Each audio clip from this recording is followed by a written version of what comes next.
सभी वेदादि शास्त्र हमारे सुख शांति आनंद पाने के लिए धर्म को धारण करने का उपदेश देते हैं। तो उसी क्रम में महर्षि मनु ने कुछ धर्म के 10 लक्षण बताए हैं, जिसमें अंतिम लक्षण उन्होंने दिया है अक्रोध, यानी क्रोध ना करना। हमें अपने जीवन में इस प्रकार से जीना चाहिए कि क्रोध हमारे जीवन से ना निकले। क्रोध हमारे जीवन में आता क्यों है, इसके लिए गीता में 2 श्लोक आते हैं। ध्यायतो विषयान् पुंसः संगस्तेषु उपजायते, संगात् संजायते कामः, कामात् क्रोधो अभिजायते, क्रोधाद् भवति सम्मोहः, सम्मोहात् स्मृति विभ्रमः, स्मृति विनाशात् बुद्धिनाशो, बुद्धिनाशात् प्रणश्यते। कहते हैं कि ध्यायतो विषयान् पुंसः, यानी पुरुष मनुष्य जब विषयों का ध्यान करता है, संगस्तेषु उपजायते, तो उसकी संग करने की उसके अंदर इच्छा पैदा होती है। जिस भी विषय का हम लोग ध्यान करते हैं उससे हम जुड़ना चाहते हैं, उसे पाना चाहते हैं, उससे संग की हमारी इच्छा पैदा होती है। संगात् संजायते कामा, और संग की इच्छा से हमारे अंदर काम पैदा होता है, काम वासना पैदा होती है, यानी इच्छा पैदा होती है, कामना पैदा होती है। और काम से कामात् भवति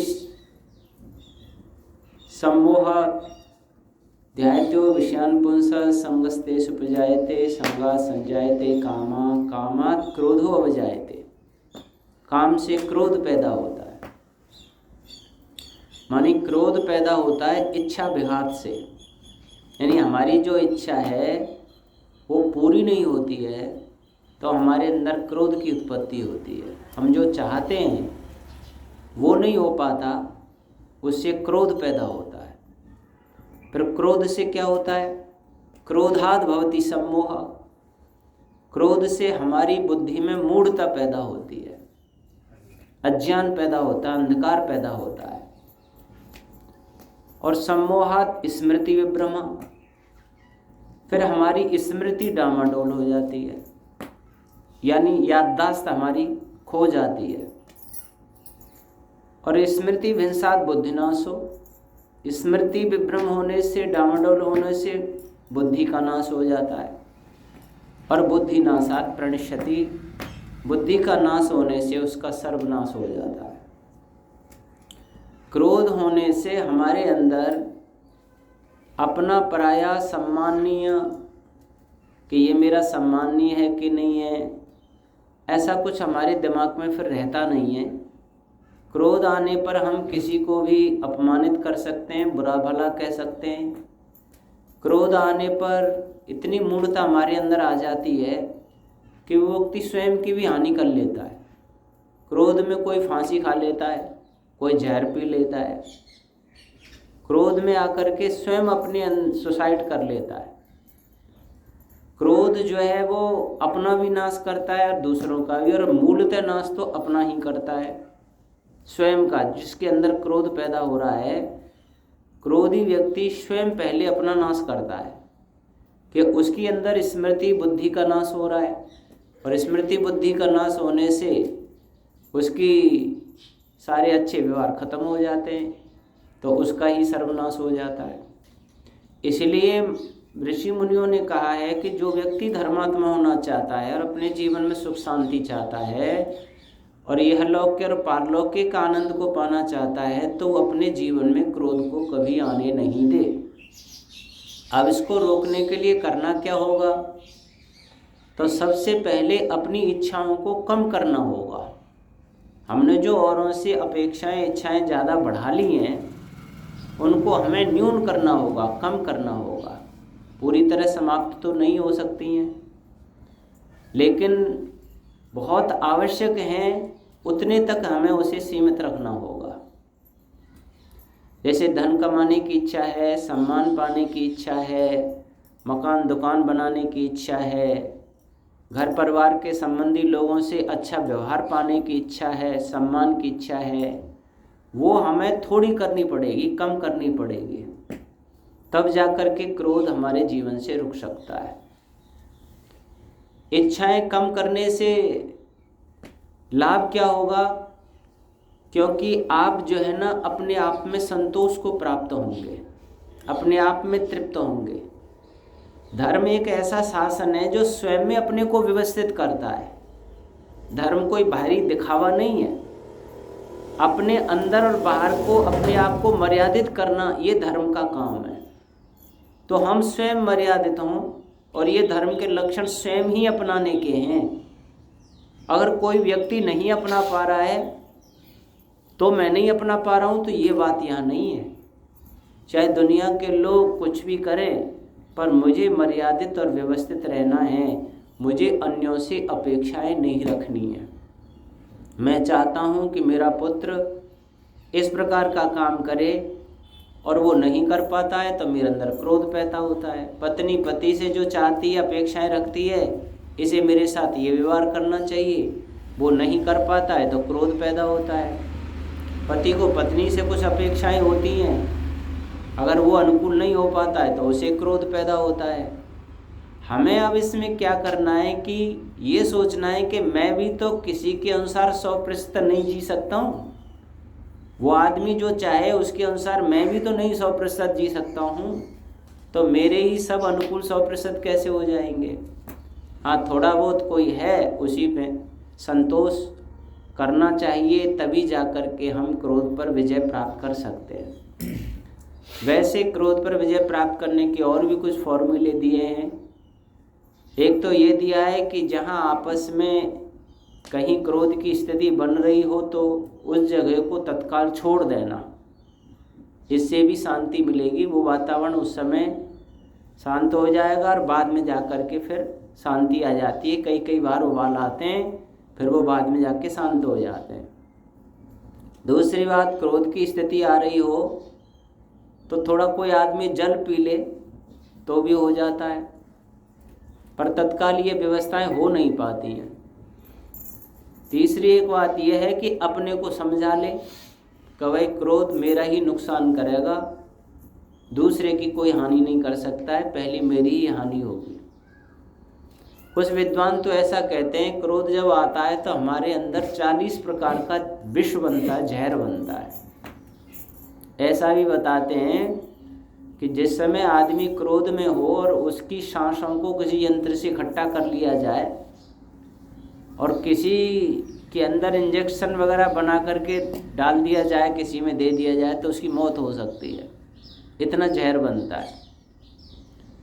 ऐसा साधक लोगों का भी कहना है कि अगर वो 2-4 महीने अपनी साधना करता है, अपने साधता है, चित्त को शुद्ध करता है, पवित्र करता है, और वो एक बार भी क्रोध कर लेता है तो 2-4 महीने की साधना उसकी ख़त्म समझो, फिर पुनः वहीं उसी स्थिति में पहुंच जाता है। और आए दिन हम लोग क्रोध के परिणाम भी देखा करते हैं। एक बार एक पुस्तक विक्रेता थे, वो मथुरा से दिल्ली रोड पे भरतिया एक गांव पड़ता है, वो अपने गांव की एक घटना बता रहे थे कि हमारे गांव में एक व्यक्ति किसान था, उसके यहाँ एक भैंस खरीदने के लिए आया। उसने कहा, भाई ये भैंस बेचते हो? कि बेचता हूँ। कितना दूध देती है? कि 10 लीटर देती है। कितना पैसा मांग रहे हो? कि 10,000 रुपये। बहुत पहली घटना है जब 1,000 रुपये लीटर के हिसाब से भैंस मिल जाती थी। तो उसने कहा, भाई मैं ज़रा घर पूछ करके आता हूँ। और उस किसान ने अपने बच्चे से कहा, अगर ये देखो 10,000 रुपये ला के तुम्हें देता है तो भैंस दे देना, कम दे तो मत देना, मैं खेत पे जा रहा हूँ पानी भरने। वो चला गया, पीछे से वो आया खरीदार। उसने कहा, तेरे पिताजी से बात हुई थी 10,000 रुपये की? कि हाँ हुई थी। ये 10,000 रुपये लो, मैं भैंस ले जाता हूँ। उसने उसके हाथ में गिन दिए, और भैंस बंधी हुई थी ऐसे, उस पर खोल पे वो बैठा हुआ था। अब ऐसे पैसा रख के और वो आपस में कोई पूछने लगा, बात करने लगे, इतने में भैंस ने मुंह मारा और नोटों को मुंह में दे गई और चबा गई। निकाले गए, जब तक कोशिश की तब तक ख़त्म कर दिए उसने कहा भाई मैंने तो तुझे नोट गिन के दे दिए, भैंस तो मेरी हो गई। वो भैंस को खोल के ले गया। अब वो जो लड़का है वो अपने पिता के पास गया। पिता ने पूछा भाई वो भैंस खरीदार आया था क्या, कि आया था, कि भैंस ले गया कि ले गया, पैसे तो दे गया पर पैसों को तो भैंस खा गई। और उसको ऐसा गुस्सा आया, उसके हाथ में फावड़ा था, उसने एक ही फावड़ा मारा उसके, तो उसके यहाँ बैठा और वो वहीं ढेर हो गया लड़का। अब बच्चा ख़त्म हो गया। अब वो भागा भागा घर गया, पत्नी से कुछ बात करता पर कह नहीं पाया, फिर एकदम से वहाँ से भाग गए। पत्नी ने सोचा कि ये कैसे भाग गए, क्यों आए पानी लगाते लगाते और कैसे भाग गए। वो फिर खेत में भागी तो देखा उसका लड़का ख़त्म पड़ा है वहाँ। अब उसको भी दिमाग खराब हो गया, वहाँ एक कुआं था वो उसमें कूद गई कि अब लड़का ही नहीं रहा, मैं कैसे जीऊँगी, एक ही लड़का था। और बाद में फिर वो आदमी की भी सजा हुई। तो एक छोटे से क्रोध में कितनी बड़ी हानि हो गई। यानी कि पैसा तो कुछ भी नहीं है और बहुत सारी संपत्ति इधर उधर हो जाए, वो क्या है, वो तो जीवन है, तो फिर और भी कमाई जा सकती है। लेकिन मनुष्य जीवन कितना महत्वपूर्ण है। आदमी थोड़े बहुत क्रोध में आकर के कितनी बड़ी हानियां कर देता है। इसलिए हमारे लिए ये बहुत बड़ा अधर्म माना गया है, पाप का काम माना गया है। क्रोध हमें कभी किसी स्थिति में नहीं करना चाहिए। एक इसके स्थान पर साधन दिया है मन्यु अवश्य आप करें, क्योंकि कई लोग प्रश्न किया करते हैं बिल्कुल क्रोध नहीं करेंगे तो अन्य अत्याचार यूं ही फैलते चले जाएंगे, कोई रुकेगा ही नहीं फिर तो उसके लिए दिया है एक मन्यु होता है दुष्ट और दुष्ट विचारों पर क्रोध जैसा करना। क्रोध जैसा अपने ऊपर भी किया जाता है। मेरे से कोई गलती हो गई तो मैं अपने को भी डांटूंगा, डपटूंगा, अपने को कोसूंगा, उस गलत कार्य से अपने को रोकूंगा, ये होगा मन्यु। और अगर कहीं अव्यवस्था हो रही है उसको रोकने के लिए मैं क्रोध जैसी स्थिति लाऊंगा तो उसको कहेंगे मन्यु। जैसे गुरुजी बच्चे ऊधम मचा रहे हैं और उस समय थोड़ा क्रोध सा दिखाते हैं, वो डांटते हैं, थपड़ते हैं, चांटा भी मारते हैं, मुर्गा बनाते हैं, डंडे मारते हैं, पर वहाँ पर क्रोध नहीं करते, वो मन्यु है। श्री रामचंद्र जी ने अन्य अत्याचारियों को मारा था पर वो क्रोध में नहीं, उन्होंने मन्यु करके मारा था। योगीराज कृष्ण ने भी कितने अन्य अत्याचारी मरवाए थे लेकिन क्रोध की स्थिति में नहीं, उसको मन्यु कहा जाता है। अब आप कहेंगे भाई क्रोध में और मन्यु में अंतर क्या है? तो क्रोध जो आता है वो अंदर से बिगाड़ करता है, अंदर से जहर बनाता है, हमारी स्मृति और बुद्धि को नष्ट करता है, तब पैदा होता है।